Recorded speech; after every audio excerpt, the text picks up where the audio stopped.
Bonsoir et bienvenue, très heureuse de vous retrouver. Dans Ça vous regarde ce soir, émission entièrement consacrée à la condamnation de Marine Le Pen. Ambiance survoltée dans l'hémicycle à l'Assemblée cet après-midi. Le RN sonne la charge contre les juges. La gauche fustige les attaques contre l'état de droit. Inéligibilité, exécution provisoire, faut-il changer la loi? C'est ce que suggère François Bayrou. Ce soir, la Cour d'appel de Paris accélère le calendrier judiciaire.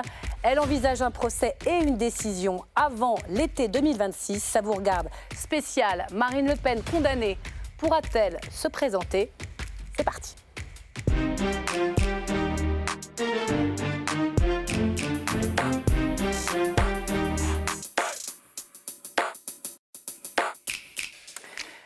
Après le choc, la riposte, Marine Le Pen s'en est donc pris violemment au juge après sa lourde condamnation pour détournement de fonds publics qui pourrait la priver de la prochaine présidentielle. Dérive autoritaire, coup d'État judiciaire, le RN rivalise de formule choc pour dénoncer une décision, je cite, politique.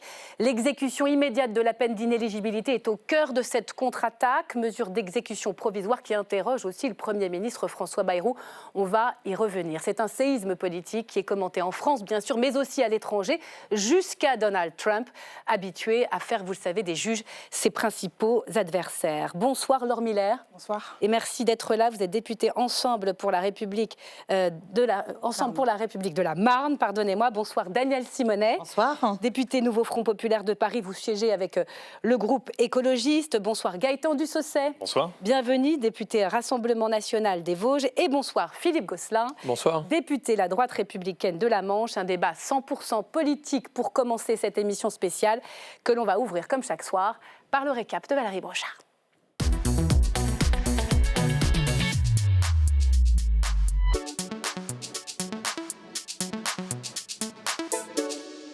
Bonsoir Valérie. Bonsoir Myriam. Donc on est au lendemain de la condamnation et le RN a lancé la contre-offensive. Vous connaissez la formule, Myriam. La meilleure défense, c'est l'attaque. Une maxime que Marine Le Pen a fait sienne ce matin en conférence de presse, ici même, à l'Assemblée nationale. Le système a sorti la bombe nucléaire. Et si il utilise une arme aussi puissante contre nous, c'est évidemment parce que nous sommes sur le point de gagner les élections. Voilà. On ne se laissera pas faire. La présidente du groupe parlementaire Rassemblement National n'avait pas de mots assez durs pour qualifier la situation. Morceau choisi. Une telle honte, une telle tâche sur notre pays. Une décision dont les conséquences sont irréparables. Une folie, une honte absolue. Mais cette indignation, cette blessure, il faut s'en servir. Message reçu 5 sur 5 par les députés du Rassemblement national cet après-midi dans l'hémicycle. Une colère utilisée comme munition, notamment par Jean-Philippe Tanguy. Écoutez. Voilà qu'un carteron de procureurs et de juges prétend sortir du droit pour exercer la vendetta du système contre son seul opposant, le Rassemblement national, et contre sa principale incarnation, Marine Le Pen.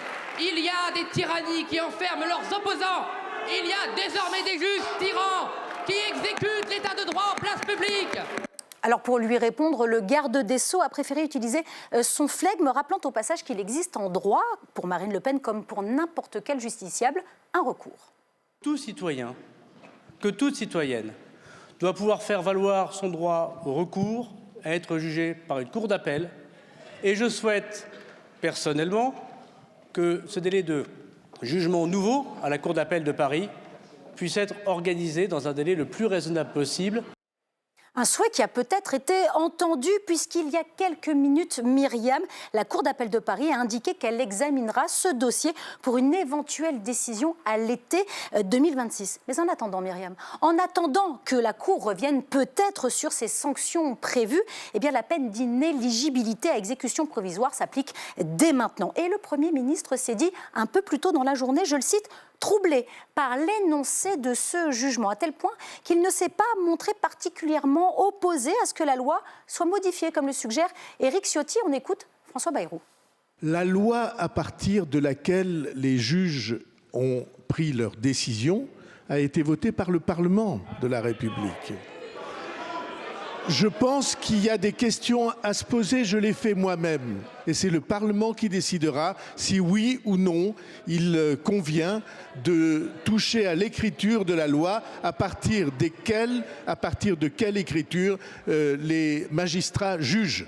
Mais le Rassemblement national n'attendra pas la niche parlementaire du groupe d'Éric Ciotti pour agir. La riposte s'organise maintenant sur tous les fronts, dans les médias, dans l'hémicycle et dans la rue ce dimanche. Un meeting sera organisé dans le 7e arrondissement de Paris dès 15h. Le Rassemblement national veut mobiliser tous ses soutiens déjà sollicités par mail avec cette pétition déclinée en tracts lui-même distribués depuis ce matin sur tout le territoire. À défaut d'avoir gagné pour l'instant la bataille judiciaire, Marine Le Pen fera tout pour gagner celle de l'opinion.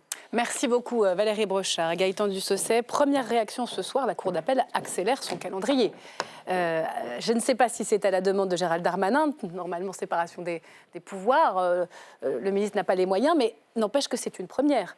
Vous pourrez avoir manifestement un audiencement, un procès et une décision avant, je cite, l'été 2026. Quelle est votre réaction ? Cette décision donc pourrait intervenir quelques mois avant l'élection présidentielle et donc un an avant à peu près. En nous permettant d'avoir l'occasion de prouver l'innocence de Marine Le Pen et du Rassemblement national, donc de permettre à Marine Le Pen évidemment de candidater à l'élection présidentielle. Donc c'est en soi une bonne nouvelle puisqu'elle nous donne la possibilité, donc avant les échéances de l'élection maire, de pouvoir défendre notre innocence et de pouvoir revenir sur une véritable injustice. Mais cela n'effacera en rien ce qui a été fait hier et ce jour funeste du 31 mars 2025. Vous avez des mots, alors pardonnez-moi, mais d'une puissance et d'une force qui quand même interrogent. Coup d'État judiciaire, pêle-mêle. Ils ne sont pas tous dans la bouche de Marine Le Pen, mais tous dans la bouche du RN. Démocratie exécutée, gouvernement des juges. La France n'est plus une démocratie après cette décision ? Mais parce que cette décision n'était pas une décision de justice, c'était une décision politique.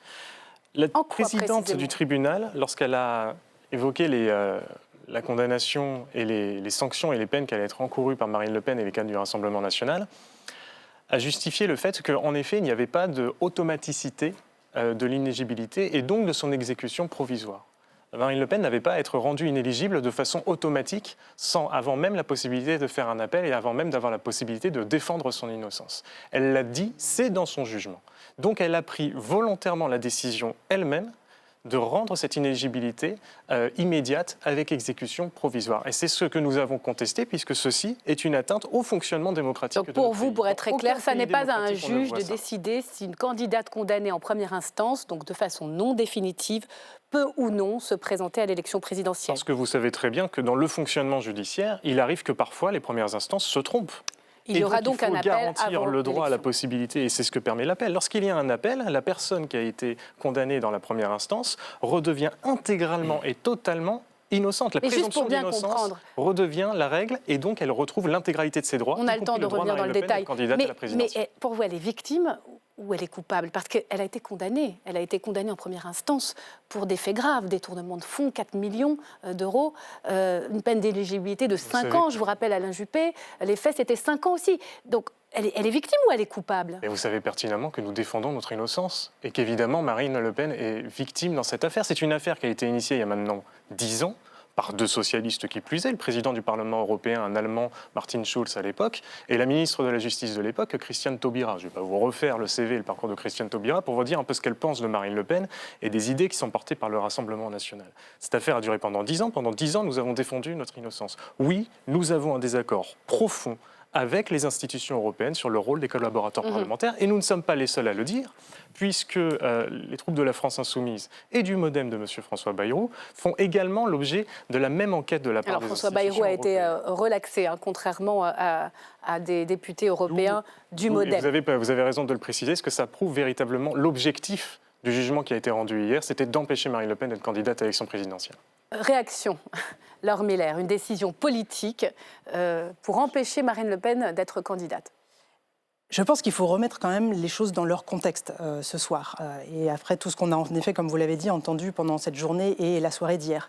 On a un parti politique, le RN, avant le FN, qui pendant des années, pendant 30 ans, nous disait qu'en fait toute la classe politique était corrompue, allait devant la justice, qu'il y avait des affaires qui salissaient la vie politique, mais que eux, lorsqu'ils arriveraient au pouvoir, seraient véritablement différents. Ma propre tête haute, c'était le slogan. Voilà, on a Marine Le Pen elle-même qui prônait il y a encore quelques années l'inéligibilité à vie pour les hommes et les femmes politiques qui pourraient se livrer à des détournements de fonds, des enrichissements personnels, etc., des emplois fictifs. Et on a donc... Ce n'est pas le cas de l'affaire de Marine Le Pen en question. Les emplois fictifs... Pas d'enrichissement personnel. L'emploi fictif.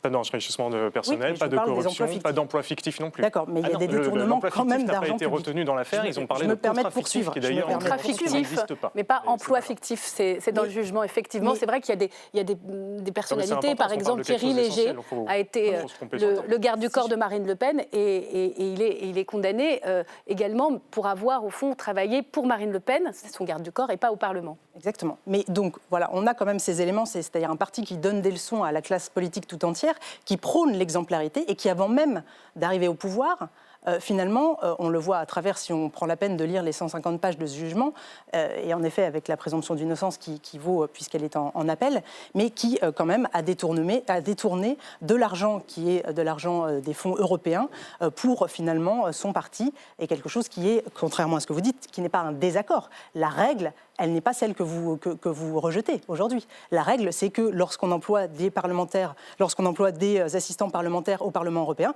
ils travaillent sur des sujets européens et auprès de députés européens. C'est pas on prend un assistant parlementaire au Parlement européen et ensuite c'est celui qui vous fait la cuisine le soir, celui qui est votre garde du corps. Ça n'est pas la règle. Donc c'est pas un désaccord que vous avez avec le Parlement européen, c'est que vous n'avez pas respecté la règle. Alors est-ce que vous pouvez me citer une seule personne qui est condamnée dans le jugement qui a été retransmis hier pour avoir fait la cuisine pour son député? Oui, le problème, c'est qu'en fait, vous essayez... Déjà, vous connaissez très mal le dossier, ce que vous parlez d'emploi fictif. Ce que même la présidente du tribunal, avec qui pourtant nous partageons un grand désaccord depuis hier, n'a pas reconnu, donc, ce qui prouve que vous maîtrisez très mal le dossier. Et dans un second temps, nous considérons que le travail des collaborateurs, c'est d'assister leurs députés européens. Il se trouve que nous sommes des députés européens, nous l'assumons d'opposition, comme d'ailleurs les troupes de M. François Bayrou et comme les troupes de Jean-Luc Mélenchon. Et donc nous revendiquons le droit, non seulement d'être une vigie citoyenne au sein du Parlement européen pour dire ce qu'il se fait. Alors, on ne refait pas le procès, on va renvoyer nos téléspectateurs au procès. Ça veut dire que vous aurez la même défense en appel? Au fond, vous assumez de faire de la politique entre Bruxelles et Paris? Parce que cette question, on y reviendra, mais de la défense que vous avez totalement légitimement choisie, est mise aussi en cause d'une certaine manière dans ce jugement. Vous continuerez en appel de dire, au fond, on ne reconnaît aucune erreur? Mais permettez-moi de poser la question autrement. Est-ce que cela veut dire qu'à partir du moment où vous faites l'objet d'une enquête, il faut forcément arriver et dire « bonjour, je suis coupable » C'est le droit de la défense. Absolument. On arrive au tribunal, on défend, on est innocent, on défend notre innocence jusqu'au bout. Alors, Daniel Simonet, on entend déni de démocratie. On va rentrer dans le détail sur l'exécution provisoire. Mais sur toutes ces expressions, au fond, exécution de la démocratie, déni de démocratie, coup d'État judiciaire, qu'est-ce que vous répondez? C'est très choquant parce qu'en fait, il faut quand même revenir aux faits. Marine Le Pen a volé, Marine Le Pen a été jugée, Marine Le Pen a été condamnée. Et en fait, l'enquête montre que Marine Le Pen était vraiment au centre d'un système de détournement de fonds publics. Et 10 ans après les faits, les condamnés n'ont exprimé aucune prise de conscience qu'il s'agissait vraiment d'une violation des règles. Et donc, notre démocratie, qu'est-ce qu'elle prévoit ? Eh bien, elle prévoit une loi qui dit, voilà, ceux qui piquent dans la caisse publique, eh bien, on ne veut pas qui puissent candidater pour gérer les fonds publics. Et ça me semble extrêmement sain pour la démocratie. Ça paraît logique. Et je vais vous dire une chose, un élu n'a pas à être au-dessus des lois. On doit être jugé comme tout citoyen, citoyenne. Bon nombre de métiers, eh bien, du jour au lendemain, vous ne pouvez plus les exercer si à un moment donné, vous êtes condamné pour des faits qui sont incompatibles avec l'éthique de ce métier. Donc rien ne vous met mal à l'aise dans ce jugement, y compris l'application immédiate de la peine d'inéligibilité de 5 ans? Non, absolument pas, parce que d'abord, il faut respecter les décisions de justice, c'est la question de la séparation des pouvoirs. Donc je pense qu'on doit être, en tant que républicain, attaché à cela. Et c'est important en démocratie de respecter cette séparation des pouvoirs, de respecter la décision des juges.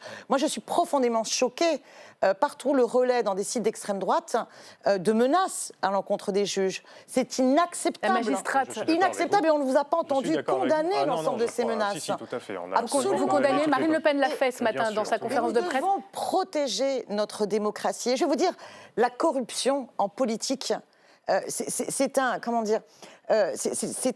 véritable problème. Et quelle hypocrisie de la part de Marine Le Pen, qui avait tant de déclarations auparavant. Je vais vous reprendre, par exemple, en 2013, Elle appelait au moment de l'affaire Cahuzac à l'inéligibilité à vie de tous ceux qui ont été condamnés pour des faits commis grâce ou à l'occasion de leur mandat. Vous le demandez toujours ? Mais bien sûr. Mais parce qu'on est sur deux dossiers totalement différents. Bardella a déclaré sur BFM ne pas avoir de condamnation à son casier judiciaire est pour moi une règle numéro 1 lorsqu'on souhaite être parlementaire de la République. Voilà, et bien patatras. En fait, ils ont complètement les mains dans la confiture, mais pendant 10 ans. Et ils ne le remettent même pas en cause. C'est ça qui est extrêmement choquant. Alors, on va rentrer dans le détail. Elle est présumée innocente, ça il faut le reconnaître. On le dit ce soir, tant que le jugement n'est pas définitif. Ils n'y voient pas de problème. Que pendant 10 ans, ils aient eu ce système-là, ils n'y voient pas de problème. Alors, ils insultent. S'il vous plaît, Philippe Gosselin n'a pas pu s'exprimer encore. Je vous propose, le faire tranquillement. Je vous propose d'entrer dans le détail avec un petit sujet, et je vous donne la parole juste après. Ce qui fait bondir, on l'a compris, Marine Le Pen, c'est l'application immédiate de cette peine d'inéligibilité, ce qu'on appelle l'exécution provisoire, qui risque de l'empêcher de se présenter en 2027. Que dit précisément le jugement ? Comment motive-t-il sa décision sur ce point très précis ? Baptiste Garrigue-Chartier.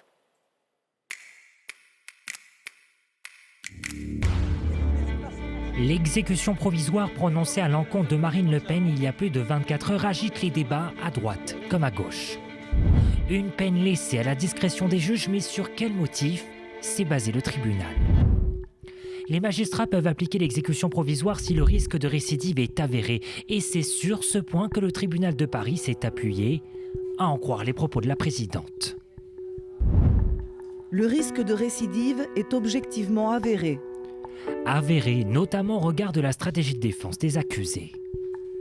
Ils n'ont exprimé aucune prise de conscience de leur violation de la loi et de l'importance de la probité. Mais l'instance peut aussi s'appuyer sur un autre point, le risque de trouble à l'ordre public, motif également retenu par la Cour et qui justifie ce point par l'explication suivante. Le fait que soit candidate à l'élection présidentielle une personne déjà condamnée en première instance. Mais ce matin, la principale intéressée n'est pas du tout du même avis et conteste ouvertement la décision. L'ingérence de ces magistrats dans le processus électoral suprême qui est celui de l'élection présidentielle, voilà où est le trouble à l'ordre public. Marine Le Pen fait appel de la décision, un mince espoir pour espérer concourir à l'élection présidentielle. Philippe Gosselin, votre regard sur ces deux points, le risque de récidive, le trouble à l'ordre public qui justifie l'application immédiate de cette peine d'inéligibilité. Vous voyez une ingérence, vous, du juge dans le processus électoral ? Alors d'abord, un petit propos préliminaire ou préalable. Dans cette situation et dans cette affaire, en réalité, et je ne veux pas faire un jugement de Salomon, mais il n'y avait pas de bonne décision. Celle-ci nous amène, aux yeux de certains, à un déni de démocratie. Dans une situation inverse, on aurait eu aussi un déni de justice aux yeux de certains. Donc on voit bien que de toute façon, on a une difficulté. Moi, je considère que le Rassemblement national fait fi des règles européennes. Ce n'est pas à un parti politique de dicter la conduite à une institution sur l'utilisation des fonds et des moyens qu'on met à disposition. Ici, à l'Assemblée nationale, nous devons respecter un certain nombre de règles quand nous embauchons nos collaborateurs. Il y a des incompatibilités, il y a des missions qui peuvent leur être confiées, d'autres qui ne le peuvent pas. Mais sur l'ordre public, j'entends bien. J'y viens, parce que ça permet aussi d'expliquer les choses. Donc, je crois qu'il y a une vraie difficulté, et depuis 10 ans, les choses se sont quand même vraiment ancrées. Maintenant, c'est clair que le trouble à l'ordre public, il ne se décrète pas. Normalement, il y a des faisceaux d'indices. Quand on a une jurisprudence sur l'ordre public, on s'appuie sur des éléments concrets qui effectivement peuvent aussi être liés à la récidive. Sur le plan purement juridique, tout ça n'est pas d'une évidence folle. Je le dis plutôt en tant que juriste. Bon, maintenant, au-delà de ces éléments-là, il y a un élément politique. La question est de savoir si oui ou non les élus sont au-dessus de la loi. Madame Le Pen est-elle au-dessus de la loi ou pas ? Je constate et je partage le propos de Madame Simonet qu'il y a quelques années, il n'y avait pas de mots assez durs contre la classe politique dans son ensemble, tous les autres, et puis nous, le RN, donc, qui serions vertueux. Donc il faut quand même avoir ces éléments du débat, au-delà de la victimisation, au-delà de l'alerte, etc., etc. Maintenant, la question est de savoir si un magistrat est en capacité d'interdire à une femme politique d'envergure, qu'on soit d'accord ou pas. Personne ne conteste que Mme Le Pen soit une femme politique d'envergure. Est-ce qu'un magistrat est en capacité, sans polémique, sans contestation, d'interdire Alors vous à êtes un candidat enseignant en droit constitutionnel de profession. C'est bien pour ça que je m'exprime en juriste. Y a-t-il une brèche dans la séparation des pouvoirs avec cette décision-là ? Pour vous, c'est aux électeurs de décider de ça. Une personne condamnée qui peut faire appel, qui n'est pas condamnée définitivement, peut-elle se présenter au nom de la séparation des pouvoirs? Qui doit le décider, ça? L'électeur ou le juge? Pour moi, ce n'est pas l'électeur. L'électeur, il n'est pas juge. L'électeur ne peut pas, par son vote, valider ou invalider la situation pénale de quelqu'un, y compris s'il s'agit de quelqu'un qui a une candidature possible en réserve de la République. Donc pour vous, cette exécution provisoire est justifiée en droit, parfaitement. Elle me paraît justifiée aujourd'hui, mais je crois que la question aujourd'hui se pose réellement, et je ne veux pas plagier le Premier ministre qui lui-même a fait part de ses états d'âme, mais la question se pose quand même, dans un tel cas, de l'exécution provisoire. Alors, on y vient. C'est quand même, par rapport au droit commun, et je ne cherche pas ni à... Ce que vous êtes en train de nous dire, c'est qu'il faudrait arrêter de mettre ces applications immédiates sur les peines d'inéligibilité. Mais ça pose un vrai sujet. Et donc légiférer, comme le suggère François Bayrou, et comme le veut Éric Ciotti, qui annonce le dépôt d'une proposition de loi pour supprimer l'exécution provisoire pour les peines d'inéligibilité. Ça va venir en juin. Qu'est-ce que vous en pensez? J'imagine que vous êtes favorable, mais c'est vrai qu'après avoir demandé l'inéligibilité à vie, est-ce que ce n'est pas contradictoire? Non, absolument pas, parce que là, on parle de l'exécution provisoire. Et évidemment que toutes les voies possibles qui nous sont données, y compris les voies législatives, doivent être envisagées pour permettre à Marine Le Pen d'être candidate à l'élection présidentielle. Parce que, vous le dites, Marine Le Pen n'est pas au-dessus de la loi, mais permettez-moi de vous dire aussi qu'elle n'est pas en dessous de la loi. Et ce qui devrait en réalité choquer chacun des parlementaires réunis ici, c'est qu'en réalité, la décision qui a été prise hier met fin à l'état de droit. Parce que c'est une violation du principe du double degré de juridiction. C'est-à-dire qu'on dit à quelqu'un... permettez-moi, s'il vous plaît. C'est une violation du principe du double degré de juridiction pour une simple et bonne raison. C'est qu'on vient dire à quelqu'un, oui, vous avez le droit de faire appel, mais vous êtes déjà condamné et empêché d'être candidate à l'élection présidentielle. Mais il y a plein de métiers dans lesquels, vous savez, ça se passe comme ça. L'exécution provisoire, tout le monde l'a subi dans notre pays. Vous qui voulez toujours la main bien dure pour les délinquants, mais vous avez plein de domaines où les condamnations vous empêchent tout de suite d'avoir une activité. C'est vrai que les peines planchées, par exemple, c'est automatique, vous les réclamez. Indépendamment de l'appel. Je comprends. Les appels ne sont pas tous. Allez, pas tous en même temps, c'est un débat.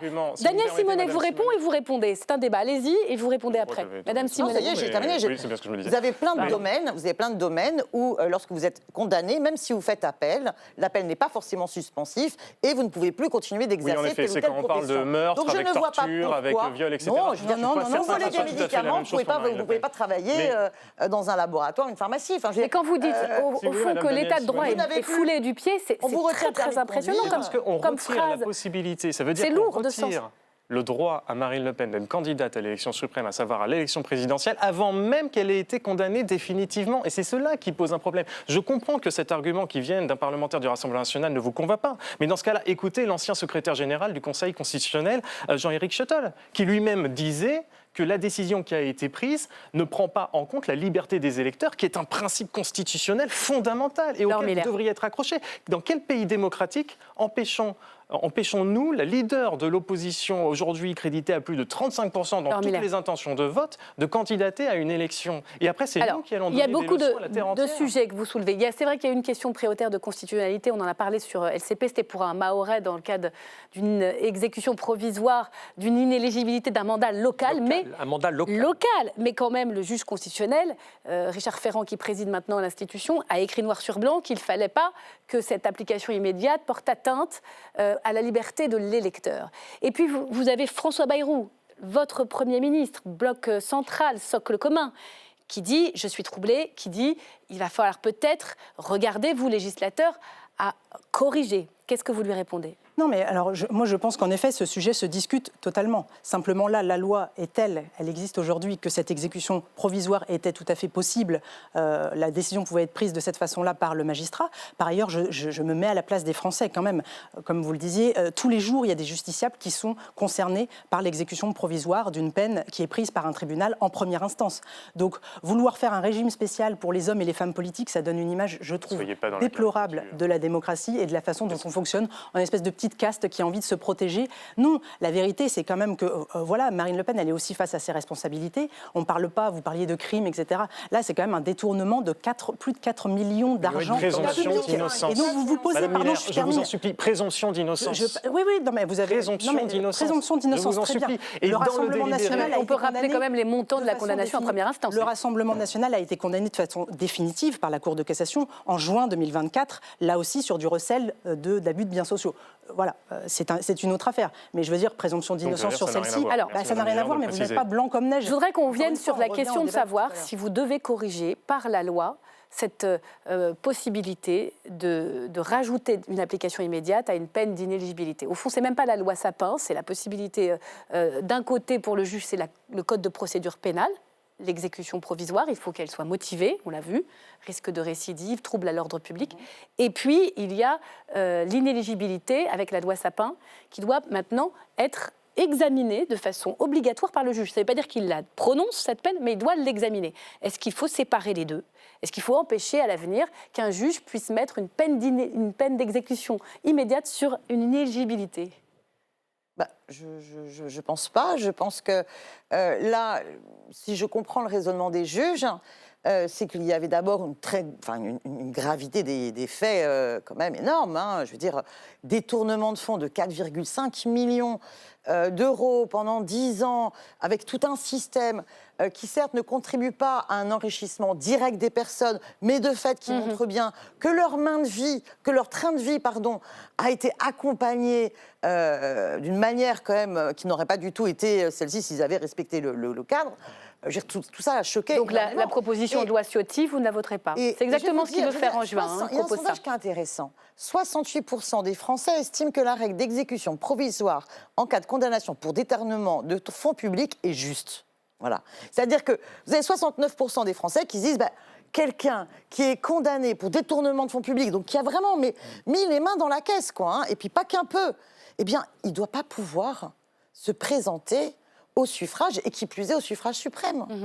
J'espère que vous aurez les mêmes propos lorsqu'il s'agira de Jean-Luc Mélenchon. Complètement. Vous êtes alors, c'est vrai que c'est vrai quand même, Dominique Simonet, vous qui êtes une ancienne compagnonne de route de Jean-Luc Mélenchon. Ça, organisé, je soutiendrai la même décision des juges. Exactement la même accusation qui est faite. Les décisions des juges. Que nous contestons contre la France Insoumise et le MoDem, c'est la même accusation qui est faite, et donc alors, nous contestons le fond. Et d'ailleurs, nous n'avons pas nous l'indignation. Il n'y a pas eu encore de procès. J'ai simplement pour Jean-Luc Mélenchon l'intention de faire des cadeaux à qui que ce soit, et vous savez que j'ai été purgée par la France Insoumise. Mais il me semble qu'en cas d'espèce, on n'est pas du tout sur le montant de 4,5 millions, on n'est pas sur 10 ans de système, on est sur 2 attachés parlementaires qui travaillaient pour leurs députés. N'empêche que Jean-Luc Mélenchon dit très clairement depuis cette annonce de jugement que la décision de destituer un élu devrait revenir au peuple. Alors moi, je suis en désaccord avec ça. Je vais vous dire pourquoi. Je suis pour le droit de révoquer les élus. Mais par contre, j'estime que quand il y a des décisions de justice, c'est à la justice de les prendre. Et la justice, elle est rendue au nom du peuple. Parce qu'avec ce système-là, alors vous avez par exemple les Balkany, ils pourraient très bien être réélus. Ils ont été condamnés, mais ils pourraient être réélus et on trouverait ça normal ? Non. Quand on a commis des infractions extrêmement lourdes et qu'on est condamné, on ne doit pas pouvoir à nouveau candidater. Et par contre, la question du référendum révocatoire, c'est autre chose. C'est le fait, après une pétition, que des élus qui sont en désaccord puissent se donner la possibilité de révoquer leurs élus. Ils peuvent le faire aussi parce qu'ils estiment qu'il y a soupçon de... Voilà, mais il faut dissocier les deux. Alors, je voudrais qu'on parle un tout petit peu du climat dans lequel intervient cette décision de justice. Donald Trump, J.D. Vance, très régulièrement s'en prennent aux juges. On a vu d'ailleurs les réactions dans le monde entier, soutenues par Giorgia Meloni, par Viktor Orban, le Hongrois. Comment, au fond... Vous pouvez citer aussi Poutine.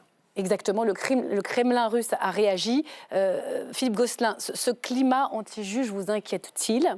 C'est vrai qu'au fond, cette dissociation entre d'un côté la démocratie et de l'autre l'état de droit est de plus en plus fréquente, comme si les deux n'étaient pas compatibles. Moi, je pense que les deux sont compatibles. Moi, je fais partie de ceux qui défendent l'état de droit. C'est une déformation professionnelle de peut-être un constitutionnaliste, etc. Maintenant, il faut aussi rappeler que pour être digne de respect, il faut être irréprochable. Moi, j'ai quand même en tête, je ne dis pas tous les juges, et je ne fais pas d'amalgame, mais le fameux mur des cons. On a quand même aussi un certain nombre de prises de position de certains, et je dis bien de certains magistrats. C'est les syndicats, le syndicat de la magistrature de gauche. Oui, mais c'est un vrai sujet. C'est un vrai sujet. Moi, je ne suis pas certain que le syndicat de la magistrature fasse preuve d'une indépendance telle qu'on peut l'attendre dans un état de droit. Effectivement, c'est un vrai sujet. Ça se retrouve, vous pensez, dans leur procès, dans leur jugement ? Écoutez, je ne parle pas de ce jugement en particulier, mais oui, écoutez, excusez-moi, il y a quand même un certain nombre de papiers là-dessus, d'articles de fond, de contestations, et je crois qu'on ne peut pas totalement passer ça sous silence. Moi, je ne dis pas que tous les juges sont des juges, pour reprendre l'expression consacrée, rouges, mais il y a un sujet. Et donc, à partir du moment où il y a un sujet, on entretient d'une certaine façon, et au-delà de l'affaire Le Pen, on entretient cette défiance. Or, moi, je crois qu'une société démocratique a besoin de juges qui soient au-dessus des partis, une séparation des pouvoirs. Ça fait très classique comme approche, mais je reste dans cette approche, effectivement, qui est celle d'une démocratie occidentale, telle que nous la souhaitons. On va terminer avec la mobilisation que vous appelez de vos voeux, donc le week-end prochain. C'est vrai qu'on peut se dire, attention, dans ce climat, peut-être vos électeurs se diront, si on ne peut pas arriver par les urnes, peut-être qu'il faut renverser la table, peut-être qu'il faut basculer dans la violence. Non, vous ne redoutez pas ça ? Non, absolument pas. Une forme de solution un peu populiste qui viendrait, en dehors du cadre démocratique, demander des comptes ? Nos électeurs, vous savez, ils sont d'une patience, mais redoutable. Et ils sont d'une solidité qui est impressionnante parce que ça fait des années qu'ils sont déjà dans l'angle mort de toutes les décisions politiques et de toutes les décisions publiques. Ça fait des années qu'on les méprise parce que quand on interdit en réalité Marine Le Pen d'être candidate à l'élection présidentielle, c'est des millions de Français que l'on prive de leur candidate à une prochaine élection. Et malgré tout, ils ne cassent pas dans la rue comme l'extrême gauche. Malgré tout, ils n'agressent pas les policiers. Malgré tout, ils ne font pas comme le syndicat de la magistrature qui sortait encore en 2001 un fascicule qui caricaturait les forces de l'ordre avec une tête de porc. Si ça, c'est la doctrine de l'extrême gauche. Laure Miller voudrait parler. Aujourd'hui, il y a une pétition qui a été mise en ligne sur le site du Rassemblement national qui allait bien au-delà des électeurs du Rassemblement national. C'est déjà 300 000 signatures qu'on a récoltées. Le meilleur soutien qu'on peut donner à Marine Le Pen, c'est d'adhérer au Rassemblement national et de participer massivement à ce rassemblement prévu dimanche 6 avril à Paris. Laure Miller. Oui, je voudrais juste compléter en disant deux choses. La première, c'est que laisser entendre que les magistrats sont en effet extrêmement politisés, qu'en effet ils ont voulu se payer Marine Le Pen, c'est évidemment totalement faux. Il suffit de regarder. Non, mais moi j'appelle les Français qui ont une petite soirée devant eux à lire les 150 pages du jugement pour se rendre compte de tout ce qui est étayé dans ce jugement, des nombreux arguments qui sont ceux des magistrats qui ont pris cette décision. Et je pense qu'il faut quand même en effet dire que les propos qu'on entend depuis hier soir et aujourd'hui, et cet appel à manifester, à tracter dans toute la France, c'est indigne. Madame Le Pen, évidemment, on verra l'appel, mais elle a été déclarée coupable et elle passe pour une victime. Et on demande donc aux Français de soutenir une dame qui a piqué dans la caisse pendant 10 ans et a organisé un système. Alors il y a la présomption d'innocence, je suis obligée de le rappeler. On demande aux Français de la soutenir. Un tout petit mot sur le silence d'Emmanuel Macron. Il ne vous surprend pas ? Beaucoup de chefs d'État ont réagi. Avec ça, moi je suis. Laure Miller, le chef de l'État n'a absolument rien dit, contrairement au Premier ministre. Donald Trump s'est même exprimé.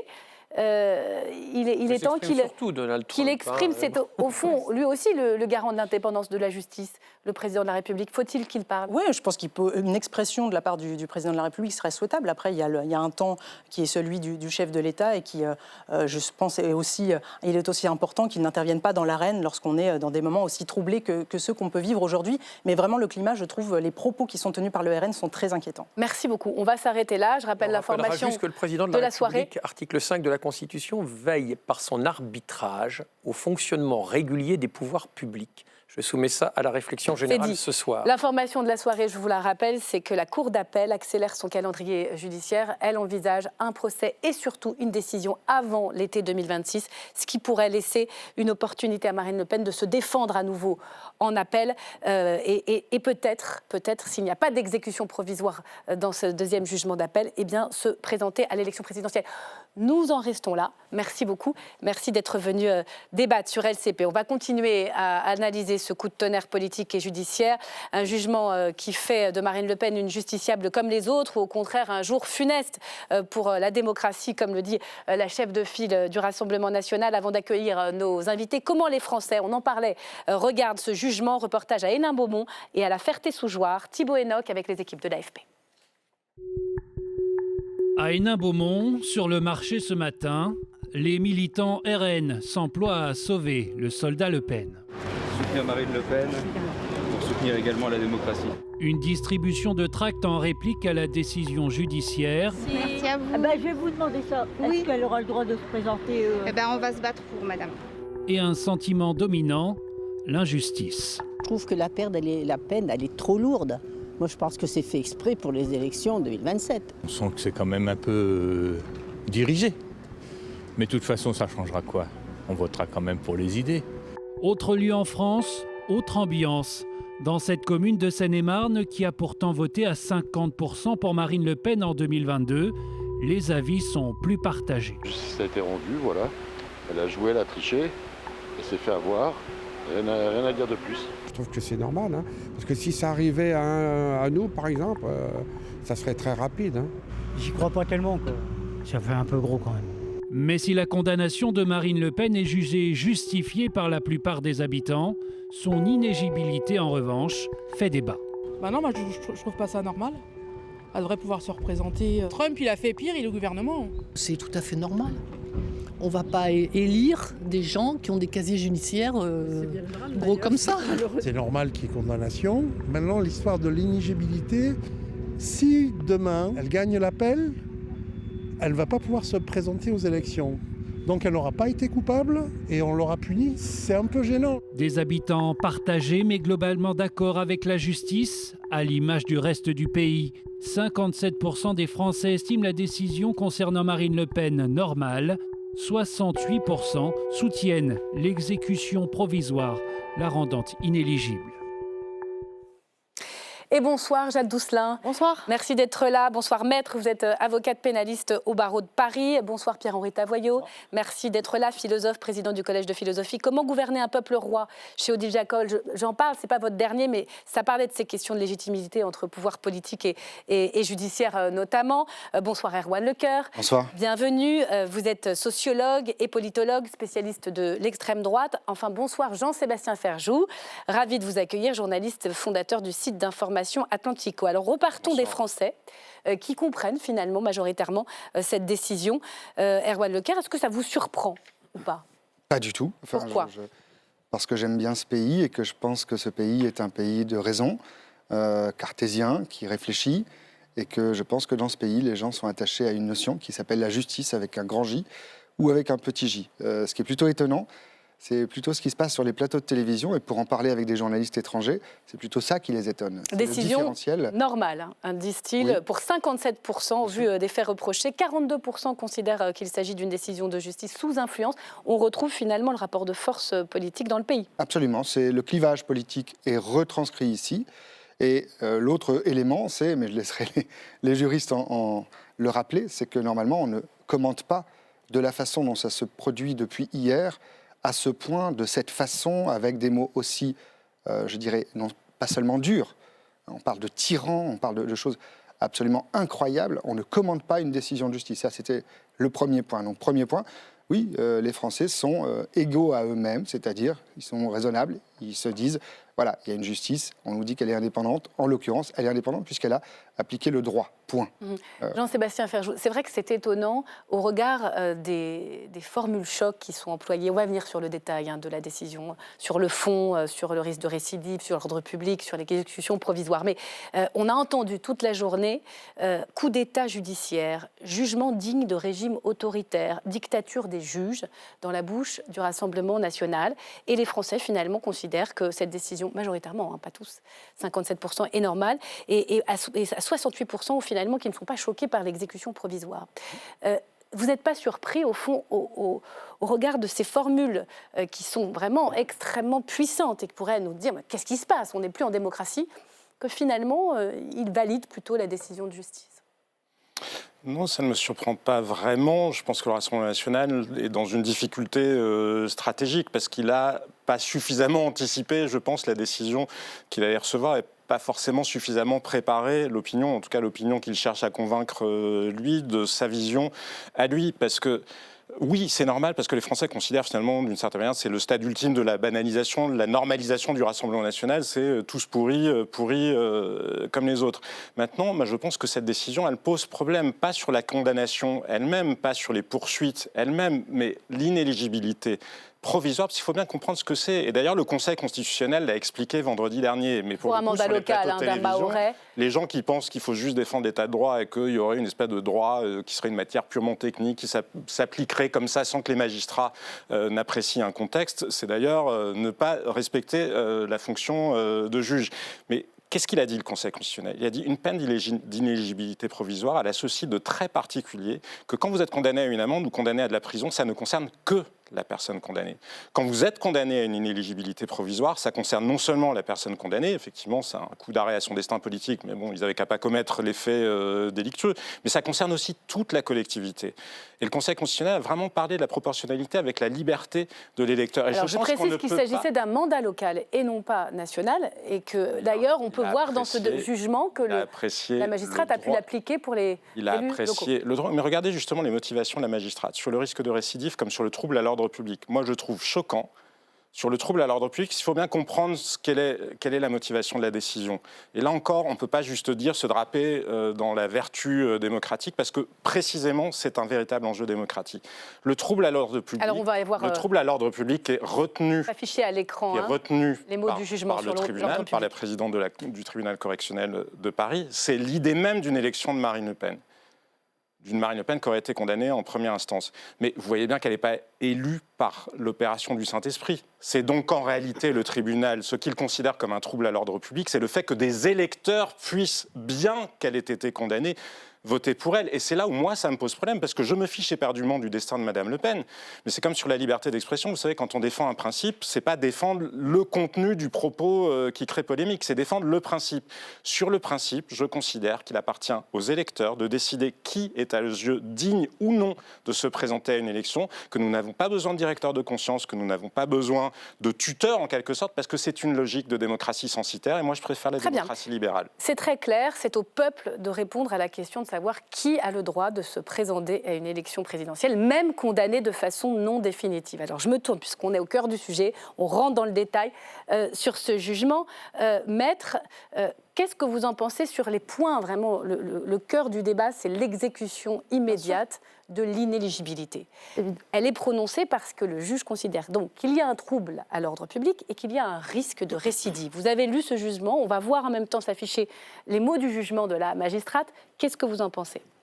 Plusieurs choses, évidemment, puisqu'on interroge, et vous avez raison, et d'ailleurs on voit que la question qui nous occupe n'est pas tant la peine principale de Marine Le Pen, mais la question de l'inéligibilité et évidemment de son exécution provisoire.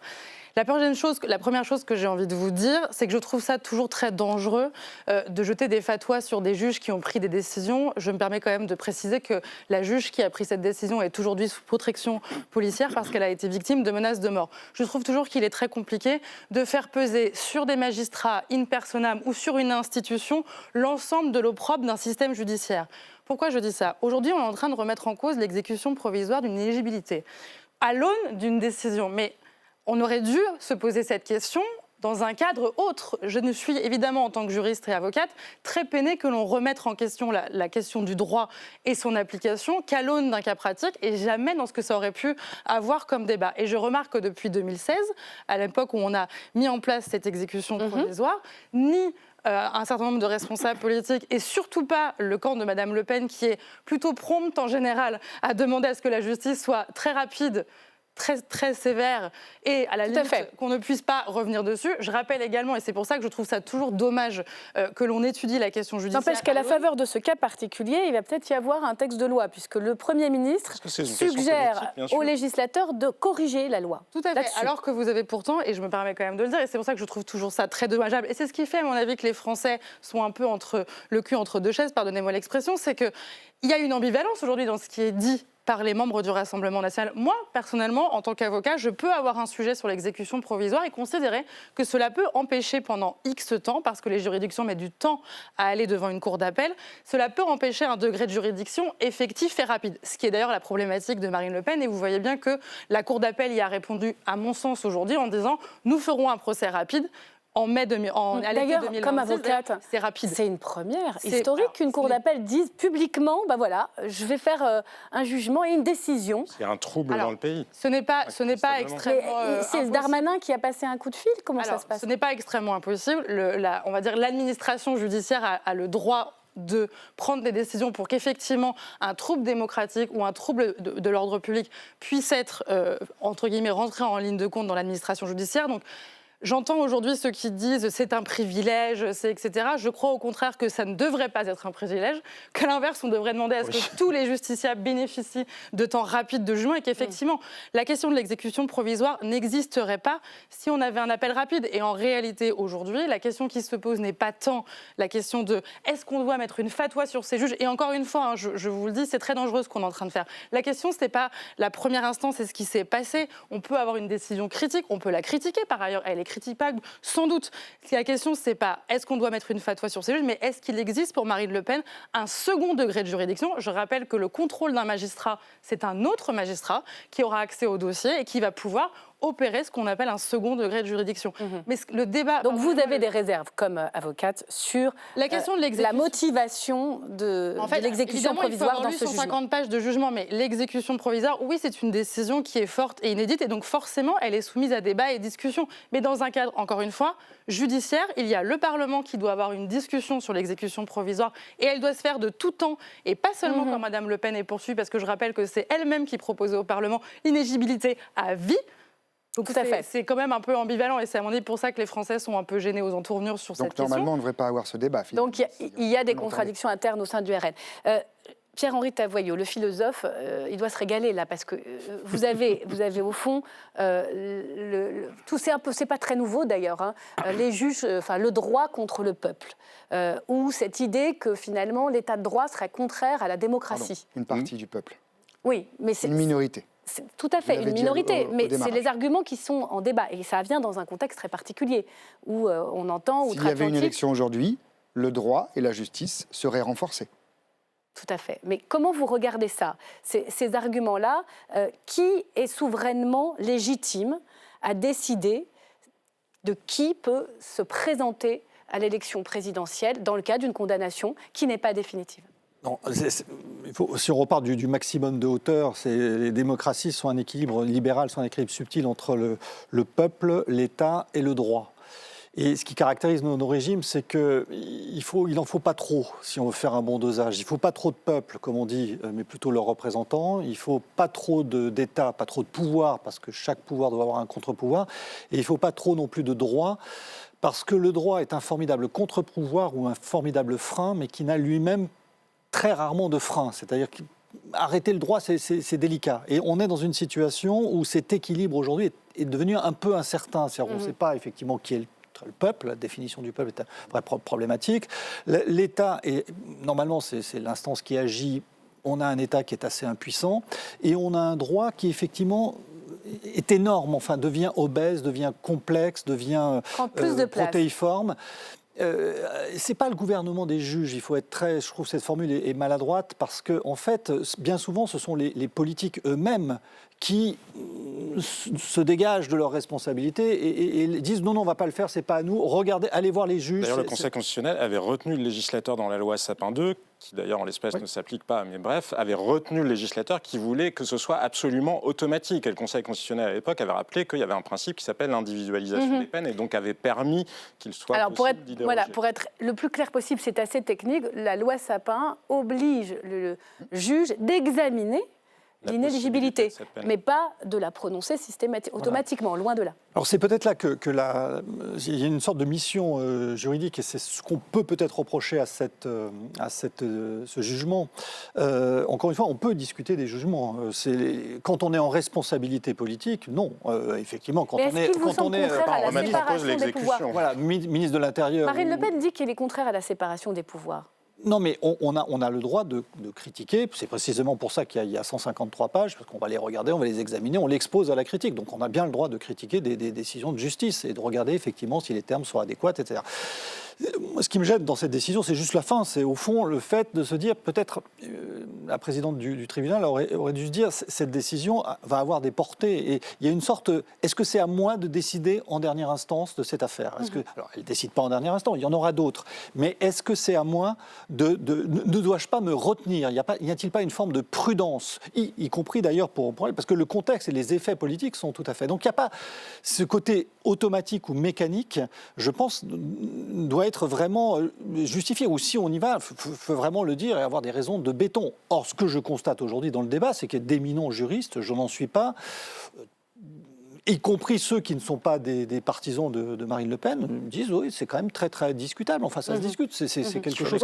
Voilà. Et tout, ne serait-ce que ce débat-là, pour une décision de cette ampleur, vous avez inciterait à la prudence. Dans les déjeuners politiques off, comme on dit, beaucoup de politiques et quels que soient les partis qui considèrent que la décision est discutable. Avec beaucoup de lâcheté, parce que encore une fois, c'est le législateur qui a voté cette loi-là. Moi, je rejoins ce que disait Pierre-Henri Tavoyot. J'ai regardé la loi Sapin, le RN s'est abstenu, donc a laissé. Il y avait 2 députés à l'époque. Effectivement, ne l'a pas voté. Mais moi, je suis d'accord avec ce que vous dites. Évidemment qu'il ne faut pas mettre en cause et menacer des magistrats en tant que personne. C'est absolument insupportable dans une démocratie et un État de droit. Mais je pense qu'on ne peut pas passer comme ça sur l'expression gouvernement des juges. Moi, elle ne me plaît pas beaucoup parce que je pense que la question, elle est plus subtile que ça. C'est la sociologie des juges qui est en cause. Parce qu'on peut le tourner dans tous les sens qu'on veut. Mais vous voyez bien que quand Donald Trump change la composition de la Cour suprême aux États-Unis, ça change la jurisprudence sur l'avortement. Donc si vous avez 5 ans de François Hollande, 8 ans d'Emmanuel Macron, qui ne font que des nominations finalement qui vont toujours dans le même sens idéologique, que ce soit au Conseil d'État, au Conseil constitutionnel, au Conseil supérieur de la magistrature, à tous les niveaux de la chaîne finalement. Ça produit des effets sociologiques. Vous voyez ce que je veux dire ? C'est pas l'institution qui est en cause. C'est là où je rejoins ce que disait Pierre-Henri Tavoyot, c'est que c'est un équilibre subtil entre la politique et le droit. Alors le sociologue va vous répondre, Erwan Lecœur. Oui, mais pardon, mais la il me semble quand même... La composition sociologique, et vous dites quoi ? Qu'ils sont politisés les juges ? C'est-à-dire que depuis les débuts de la Ve République, il n'y a jamais eu de période aussi longue sans alternance pour rééquilibrer les nominations. Je vous rappelle que sur Atlantico, nous avons publié le mur des cons. Vous vous souvenez du fameux mur des cons qui figurait dans les locaux du syndicat de la magistrature.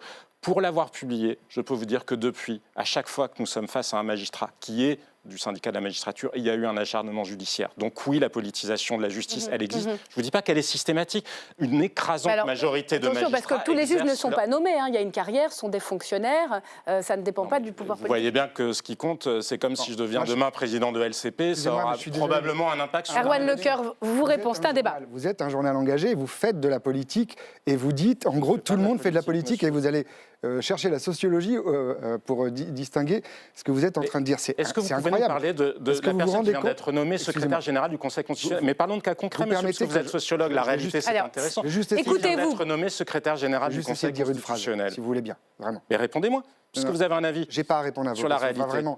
Depuis le début de cette émission, vous n'avez pas arrêté, en gros, de dire « D'accord, on ne peut pas dire ça, vous faites des prétéritions. On ne peut pas dire ça, mais quand même.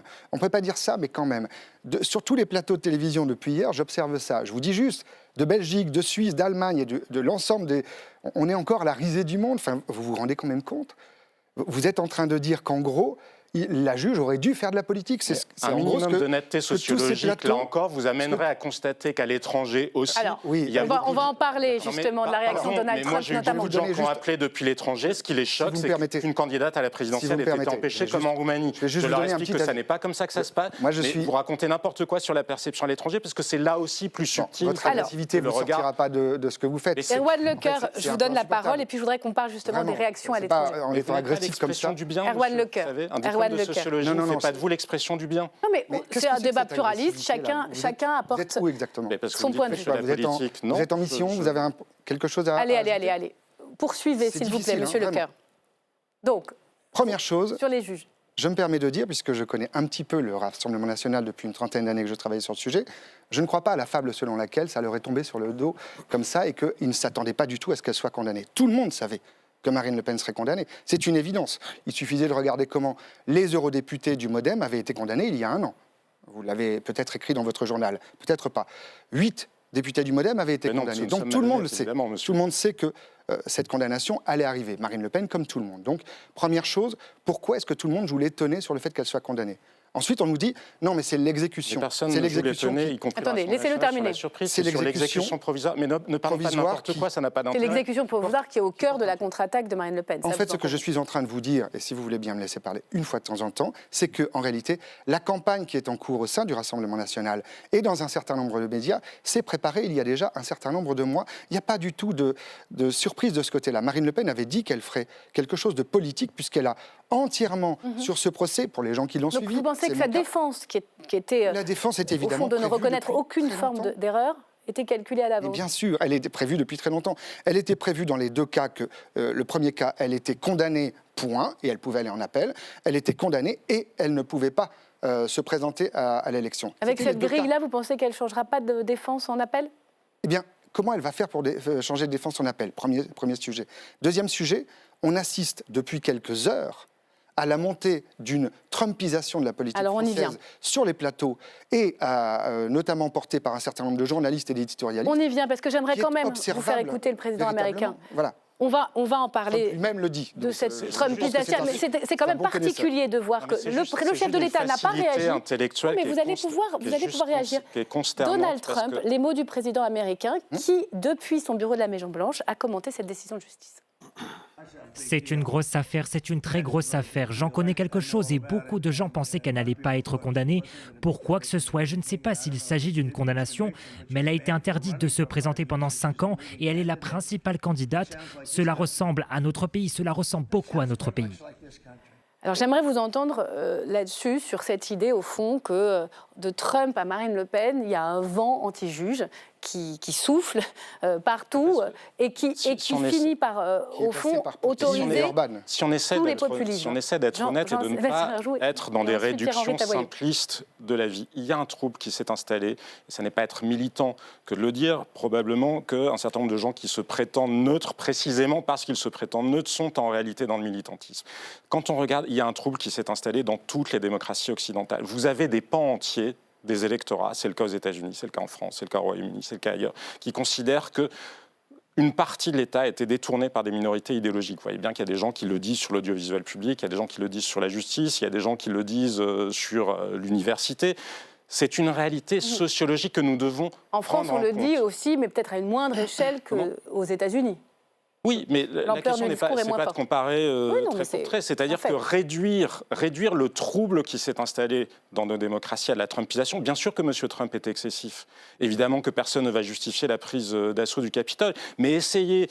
Parce que ça, c'est vraiment militant, comme le fait monsieur, de mettre dans le même paquet, justement, ceux qui vont vouloir prendre d'assaut le Capitole et ceux qui disent uniquement, attention, comme le soulignait monsieur Tavoyot, il y a un trouble démocratique qui s'est installé. Alors, ça, c'est autre chose. Et on ne peut pas disqualifier par principe en jetant des étiquettes. La question, c'est au fond maintenant. On voit bien que la Cour d'appel essaye de calmer les esprits en donnant une date pour qu'elle puisse se défendre en appel avant l'élection présidentielle. Il n'empêche qu'il y a un mouvement de mobilisation, de soutien, avec des tracts, avec une manifestation ce week-end. Il y a une campagne qui est prête, et qui est prête apparemment depuis un moment. Et en effet, il y aura un meeting, il y aura une manifestation. Vous pouvez toujours Pierre-Henri Tavoyot, je voudrais vous faire réagir. Benjamin Morel, le constitutionnaliste, dit dans le Figaro aujourd'hui, l'inéligibilité de Marine Le Pen ouvre la voie à un candidat qui voudrait tout faire péter. Qu'est-ce que vous en pensez? Non, je pense que là encore, il faut essayer un peu de garder raison. Je pense qu'encore une fois, le débat est possible. Alors là, si on clive, je ne suis pas votre position. En effet, si effectivement toute contestation de cette décision entraîne un procès en trumpisation, on ne va pas aller discuter très longtemps. Je pense qu'il y a de bonnes raisons, effectivement, de se dire qu'on a une situation aujourd'hui sur le plan du droit, pas simplement des juges, mais du droit en général dans notre démocratie, moi ce que j'appelle la nomocratie, c'est on bascule d'un régime de démocratie à un régime de nomocratie, c'est-à-dire de pouvoir des normes. Et encore une fois, c'est pas simplement les juges, c'est pas simplement les décisions de justice, c'est la bureaucratie, c'est le fait les politiques se retirent et ouvrent des autorités administratives indépendantes en leur disant nous on n'est pas légitime pour faites le boulot et personne n'est responsable de ça. Donc on a un champ très très vaste. C'est ça le contexte global. Et dans ce contexte global, effectivement, cette décision d'illégibilité rentre comme un élément particulièrement présent. Je vais vous donner le mot de la fin, maître. Est-ce que, au fond, c'est ce face-à-face entre un état de droit normé qui prend de la place, défié par les citoyens qui réclament plus de participation et de rôle dans les élections, vous le sentez, vous, dans les prétoires? On le sent, oui et non, parce que si vous voulez, je me permets quand même de vous dire que je suis d'accord avec le fait que la critique d'une décision judiciaire n'amène pas au Trumpisme. Ce qui amène au Trumpisme, c'est quand la critique de la justice ne se porte que quand c'est un certain nombre de personnes, et notamment des puissants, qui sont mis en cause. Je m'explique. Aujourd'hui, on critique la décision parce qu'elle empêche Marine Le Pen de se présenter à une élection. Je disais hier soir sur un autre plateau à quel moment il y a un droit plus fort à être élu qu'un droit à élire, par exemple. On a plein de décisions, nous, dans les prétoires, où on interdit aux citoyens le droit de vote. C'est un droit, pour moi, qui est un droit aussi essentiel que le droit d'être élu pour Marine Le Pen. Mais à ce moment-là, à aucun moment, on critique la décision judiciaire qui vient faire ça. Le danger, il n'est pas dans la critique de la décision judiciaire, c'est le sens d'une démocratie. Elle est dans la critique de certaines décisions judiciaires bien compris. Qui ne comprennent qu'une partie de la population. Et je m'arrête. En tout cas, on est à l'Assemblée nationale. On va voir comment les députés se saisissent au niveau plus de l'intérêt général de ces questions-là. Je vous remercie. Vous entendez la musique, c'est fini. J'espère que vous avez pu vous forger votre opinion après cette condamnation de Marine Le Pen en première instance. Très belle soirée. À demain.